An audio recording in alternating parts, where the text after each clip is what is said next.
नमस्कार, एक बार फिर से आप सभी का स्वागत है हमारे चैनल पे। और आज हम लोग संविधान के भाग 2 पर बात करने वाले हैं, जिसका शीर्षक है नागरिकता। भारतीय संविधान के अनुच्छेद 5 से अनुच्छेद 11 तक नागरिकता की चर्चा की जाती है। नागरिकता के संबंध में सबसे पहला सवाल हमारा यह है कि नागरिकता को संविधान ने कहां से अडॉप्ट किया है। तो भारतीय संविधान ने नागरिकता को ब्रिटेन के संविधान से अडॉप्ट किया है। लेकिन सबसे इंपॉर्टेंट बात यहाँ पर यह है कि ब्रिटेन में दोहरी नागरिकता है। जैसे संघ की अलग नागरिकता है और राज्य की अलग नागरिकता है। जैसे वहां पर जो नागरिक है वो जिस स्टेट का नागरिक है, पहला वहां का नागरिक है और दूसरा वो संघ का नागरिक है। तो प्रत्येक नागरिक को दोहरी नागरिकता प्राप्त है। लेकिन भारत के साथ ऐसा नहीं है। भारत के प्रत्येक निवासी को एकल नागरिकता प्राप्त है, इकहरी नागरिकता प्राप्त है। एक अपवाद था पहले जम्मू कश्मीर, लेकिन वर्तमान समय में वो अपवाद नहीं रहा, क्योंकि 2019 में मोदी जी ने जम्मू कश्मीर को राज्य से हटा करके क्या किया है, केंद्र शासित प्रदेशों की सूची में डाल दिया है। अब जम्मू कश्मीर के लोगों को भी एक ही नागरिकता प्राप्त होगी, भारत की नागरिकता, वो भी केवल क्या, भारतीय होगी। ठीक है, तो आइए समझते हैं नागरिकता। आज का जो हमारा टॉपिक है वो है नागरिकता, सिटीजनशिप। आज का जो हमारा टॉपिक है नागरिकता है। संविधान के भाग 2 में नागरिकता की चर्चा करते हैं और इसके अनुच्छेद 5 से 11 है। ठीक है, नागरिकता सबसे पहले कहां से लिया गया है, इस बात को देखिए। नागरिकता कहां से लिया है, तो ब्रिटेन के संविधान से।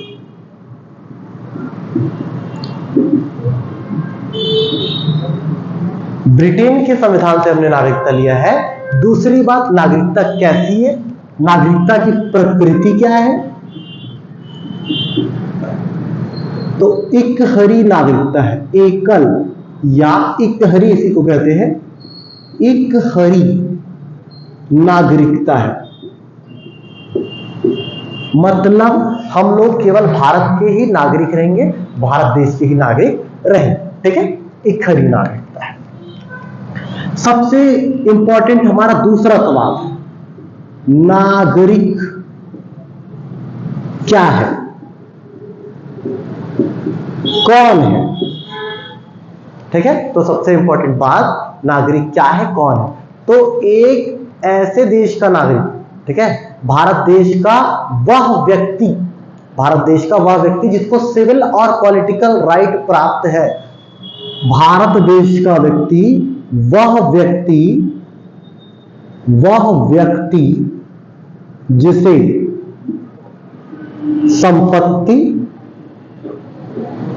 मतलब पैसा, और जिसको पैसा और राजनीतिक अधिकार प्राप्त है। ऐसे व्यक्ति देश के जिनको पैसे का और राजनीति करने का अधिकार प्राप्त है, वो व्यक्ति क्या होंगे, भारत के नागरिक।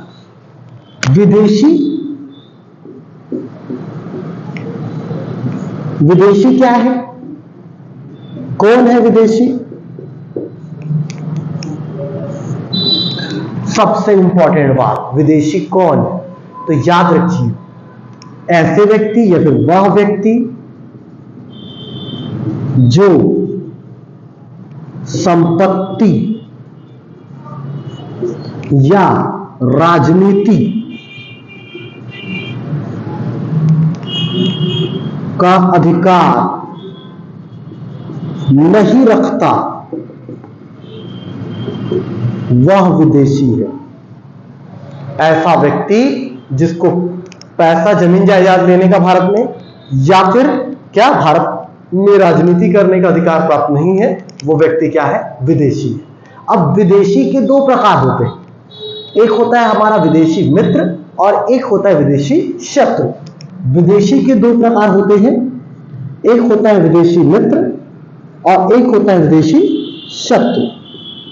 तो विदेशी मित्र कौन होता है हमारा, वो उस देश का सदस्य है जिस देश की मित्रता हमारे देश से है, तो वो हमारा मित्र है।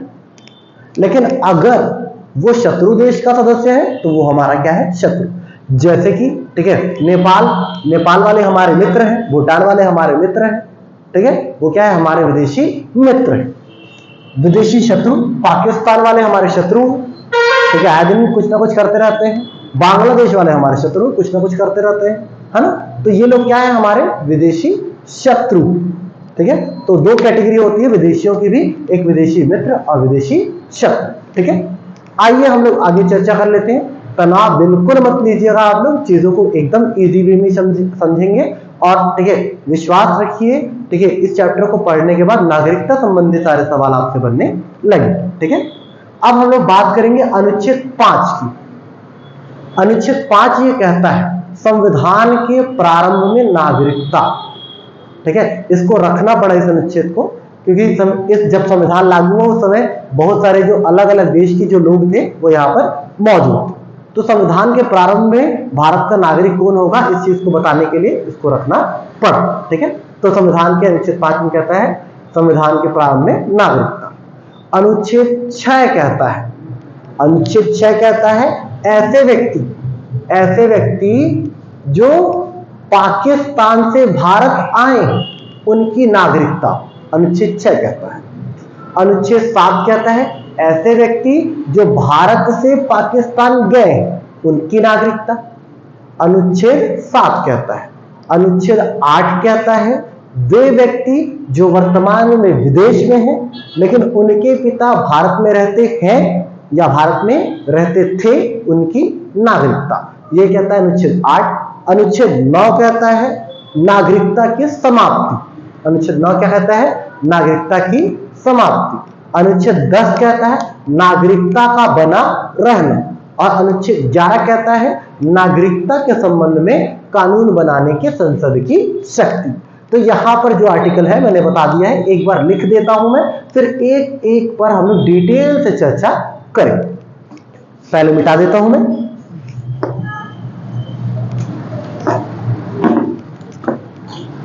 आई होप आपको चीजें समझ में आ रही है, ठीक है। अगर कोई भी चीज आपको समझ में नहीं आ रही है तो आप कमेंट कर सकते हैं, ठीक है, हमारे चैनल पे। लिखिए, देखिए, सबसे पहले हम लोग डील करेंगे अनुच्छेद 5 को, फिर हम लोग डील करेंगे अनुच्छेद 6। पहले लिखेंगे तो संविधान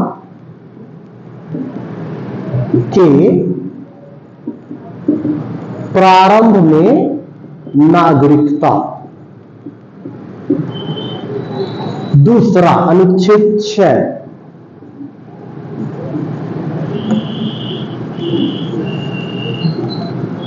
कहता है पाकिस्तान से भारत आने वालों की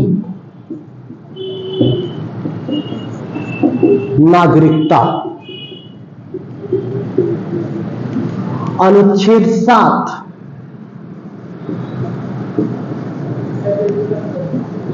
कहता है भारत से पाकिस्तान गए लोगों की नागरिकता। इसके बाद कहता है अनुच्छेद 8, अनुच्छेद 8 कहता है भारतीय मूल के किंतु विदेशों में रहने वालों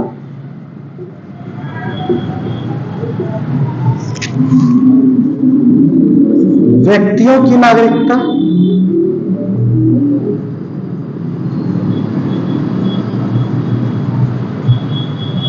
अनुच्छेद 9 कहता है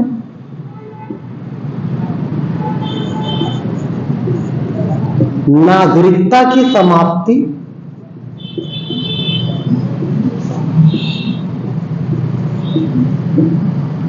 अनुच्छेद 10 कहता है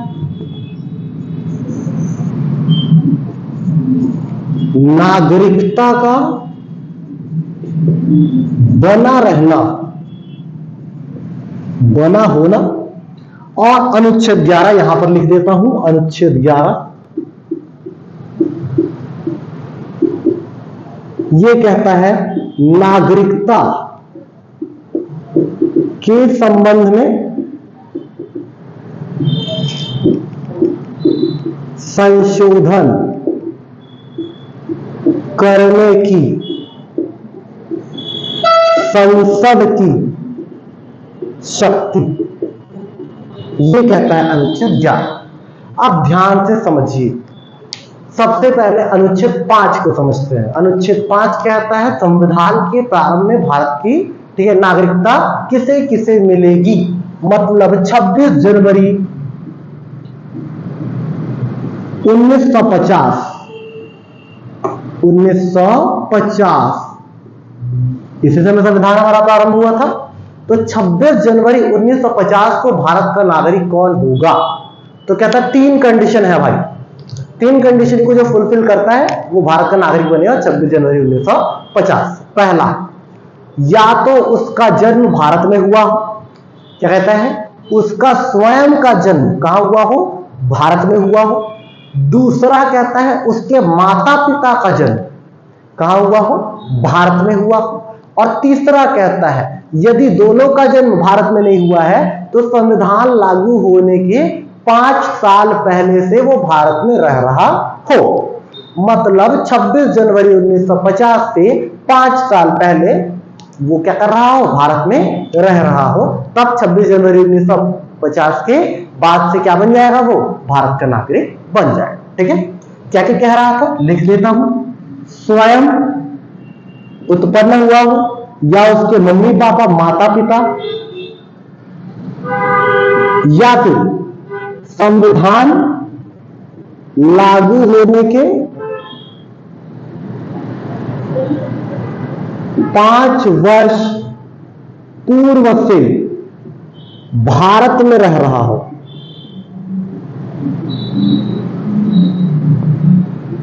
ऐसा व्यक्ति संविधान लागू होने पर क्या बन जाएगा? भारत का नागरिक बन जाएगा। ऐसा कहा 26 जनवरी 1950 को लागू होने वाले भारत के संविधान। ठीक है, दूसरी बात, अनुच्छेद 6। अनुच्छेद 6 आपको कहता है पाकिस्तान से भारत आने वाले व्यक्तियों की नागरिकता।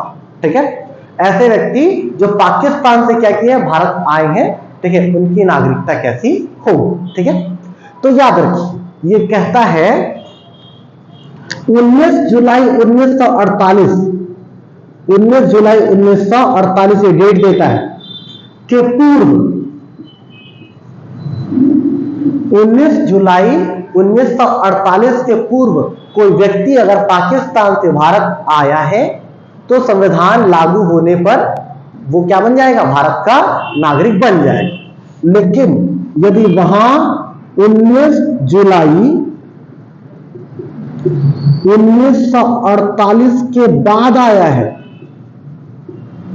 अगर कोई व्यक्ति 19 जुलाई 1948 के बाद पाकिस्तान से भारत आया है तो वो 6 महीना रुकेगा और रुकने के बाद अपना पंजीयन करवाएगा समक्ष अधिकारी के पास जाकर के, तब वो जाकर के क्या बनेगा? भारत का नागरिक बनेगा।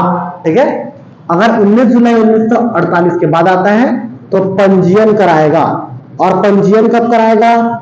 6 माह रुक कर, 6 माह रुकने के बाद क्या कराएगा? पंजीयन कराएगा। ये 6 माह देगा ना, आया पंजीयन कराया फिर पाकिस्तान निकल लिया, फिर आया फिर पंजीयन कराया फिर पाकिस्तान निकल लिया, ऐसा थोड़ी चलता रहेगा। तो आएगा 6 महीने रुकेगा, उसके बाद पंजीयन कराएगा, ठीक है, उसके बाद क्या बन जाएगा? वो भारत का नागरिक बन जाएगा। ठीक है, इसके बाद आता है अनुच्छेद 7। ये कहता है, क्या कहता है आपको? भारत से पाकिस्तान गए लोगों की नागरिकता के बारे में। जो लोग भारत से कहां गए हैं? पाकिस्तान गए। यहां भी एक डेट बताता है, ध्यान से देखिए, 1 मार्च 1947। अगर कोई व्यक्ति 1 मार्च 1947 के पहले के पूर्व पाकिस्तान गया हो, कहता है ऐसा व्यक्ति जो 1 मार्च 1947 से पहले कहां चला गया हो? पाकिस्तान चला गया हो, लेकिन कहता है यही ऊपर वाला डेट 19 जुलाई 1948 के पूर्व कहां आ गया हो? वापस भारत आ गया हो, वापस आ गया हो। तो संविधान लागू जब होगा तो व्यक्ति क्या बन जाएगा? भारत का नागरिक बन जाएगा। कहता है 1 मार्च 1947 के पहले वो पाकिस्तान गया था, लेकिन 19 जुलाई 1948 के बाद वापस भारत आ गया। तो संविधान जब लागू होगा तो क्या बनेगा? वो भारत का नागरिक बनेगा। और दूसरी बात, यदि 19 जुलाई 1948 के बाद आता है तो उसे 6 माह रुक करके क्या कराना पड़ेगा? पंजीयन कराना पड़ेगा, और पंजीयन के बाद क्या बन जाएगा? भारत का नागरिक बन जाएगा। ठीक है, ये कहता है अनुच्छेद 7।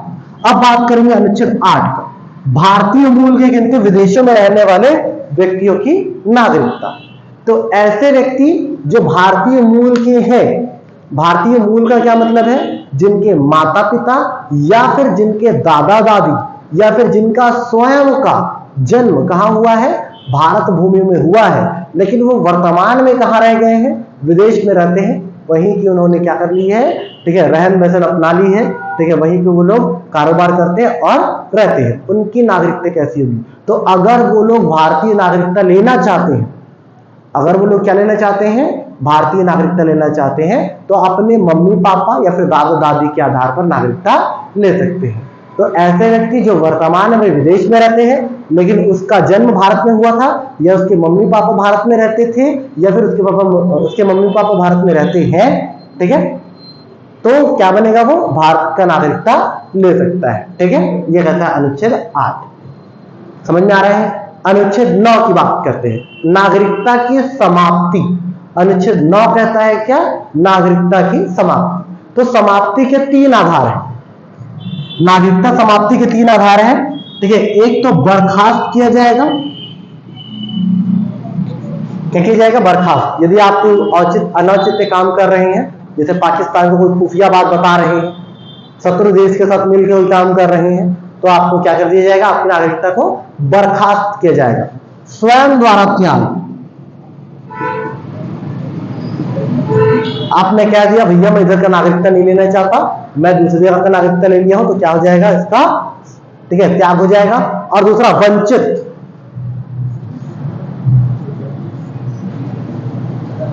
क्या ये? वंचित। बर्खास्त अलग है, वंचित अलग है। ठीक है, एक तो क्या स्वयं द्वारा अगर किसी और जगह का नागरिकता ले लिया तो क्या हो जाएगा? आपका नागरिकता समाप्त हो जाएगा। यदि आपको निकाल दिया तो क्या हो जाएगा? समाप्त हो जाएगा। और ठीक है, क्या क्या होगा? अगर कोई कानून बनाया, अगर संसद ने कोई कानून बनाया और उस कानून में आप नागरिकता के दायरे से बाहर हैं, तो आप नागरिकता से क्या रह जाओगे? वंचित रह जाओगे। ठीक है, तो ये वंचित है। अनुच्छेद 10 कहता है नागरिकता का बना रहना। अनुच्छेद 10 क्या कहता है? नागरिकता का बना रहना। यहां पर 10 बहुत ही ज्यादा इंपॉर्टेंट है। कहता है संसद जब तक कोई कानून नहीं बना देती, ठीक है, नागरिकता के संबंध में, और उस नागरिकता की क्राइटेरिया के दायरे में जब तक आप आते हो, नागरिकता की क्राइटेरिया के दायरे में जब तक आप आते हो, तब तक आप नागरिकता आपकी बनी रहेगी। लेकिन जब आप उसके दायरे में नहीं आओगे तो आपकी नागरिकता समाप्त हो जाएगी। ठीक है, ये कहता है क्या? नागरिकता का बना रहना। कोई भी व्यक्ति के नागरिकता को कोई दूसरा व्यक्ति ऐसे ही समाप्त नहीं कर सकता। और 11वां कहता है नागरिकता के संबंध में संशोधन करने की संसद की शक्ति। नागरिकता से रिलेटेड हर काम में संशोधन करने की किसकी शक्ति है? संसद की शक्ति है। नागरिकता के संबंध में वो किसी प्रकार का भी संशोधन संसद कर सकती है, और संसद ने ऐसा किया भी है। सबसे पहला संशोधन उसने 1955 में किया था, फिर 1986 में उसने संशोधन किया, फिर 1992 में किया, 2003 में किया, 2005 में किया, और लेटेस्ट 2019 में एनआरसी और सीएए को ला करके किया। तो नागरिकता के संबंध में संशोधन बहुत सारा हुआ है। नागरिकता के संबंध में संशोधन, नागरिकता की प्राप्ति के साधन, ठीक है, ओसीआई, पीआईओ और एनआरसी पर बात हम लोग अगली वीडियो में करेंगे। आज के लिए इतना ही, मिलेंगे अगली वीडियो में।